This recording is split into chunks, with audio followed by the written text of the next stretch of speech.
అదే RTV app వార్తల్ని క్షణాల్లో చదివే అవకాశం ఉంటుంది. ఒక న్యూస్ పేపర్, ఒక టెలివిజన్ ఛానల్ మీ చేతుల్లో ఎప్పుడూ ఉంటాయి. సెంట్రల్ లైటింగ్ ప్రారంభోత్సవంలో పాల్గొనడం చాలా సంతోషంగా ఉంది. నెల్లూరు సిటీ పరిధి జాతీయ రహదారిని అనుసంధానిస్తూ పడుగుపాటు మీదుగా కేంద్ర రాష్ట్ర ప్రభుత్వాల సహకారంతో దాదాపు 50 కోట్లతో 4 లైన్ల రోడ్డు సెంట్రల్ లైటింగ్ ఏర్పాటు చేయడం జరిగింది. రహదారులు జిల్లా రాష్ట్ర అభివృద్ధి ముఖ్య పాత్ర పోషిస్తాయి. కోవూరు నియోజకవర్గంలో ప్రతి మేజర్ పంచాయతీని మంచి రోడ్లతో ఈ లైటింగ్తో చూడాలనేది నా ఆశయం. ఎల్ఈడి లైటింగ్తో చూడాలనేది నా ఆశయం. తప్పకుండా ప్రయత్నిస్తాము.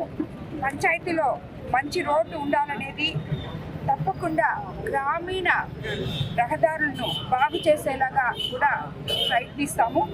గత 5 ఏళ్లలో వైసీపీ హయాంలో గ్రామీణ ప్రాంతాలను గాలికి వదిలేశారు.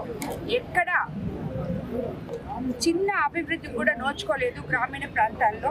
ప్రస్తుతం మేము గ్రామాలను బాగు చేసే పనిలో ఉన్నాము. గ్రామాలే దేశానికి పట్టుకొమ్మలని చెప్పి మీకు అందరికీ తెలుసు.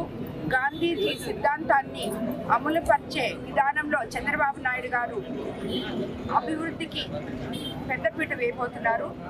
దానికి ముందుగా మనము పంచాయతీల్లో ప్రతి పంచాయతీని అభివృద్ధి పథంలోకి ఇళ్ళు కానీ, రోడ్లు కానీ, చవటి కాలువలు కానీ అన్ని అంచెలుగా అందిస్తానని చెప్పి ముఖ్యమంత్రి చంద్రబాబు నాయుడు గారు ఆల్రెడీ మనకి చెప్పున్నారు. ఎన్డీఏ ఉమ్మడి ప్రభుత్వంలో ఇది తప్పకుండా మనం సెంట్రల్ గవర్నమెంట్లో కూడా భాగస్థలం కాబట్టి కేంద్ర ప్రభుత్వ సహకారంతో పంచాయతీల్లో అభివృద్ధి రాబోయే రోజుల్లో చూడగలమని కూడా మేమందరము భావిస్తున్నాము. దీనికి సమర్థవంతంగా చంద్రబాబు నాయుడు గారు అభివృద్ధికి మనకందరికీ తోడ్పడతారని, పంచాయతీలు బాగు చేసుకోగలమని కూడా అనుకుంటున్నాం. మరిన్ని వీడియోస్ కోసం ఛానల్ ని సబ్స్క్రైబ్ చేయండి. లేటెస్ట్ అప్డేట్స్ కోసం వాట్సాప్ ఛానల్ ని ఫాలో చేయండి.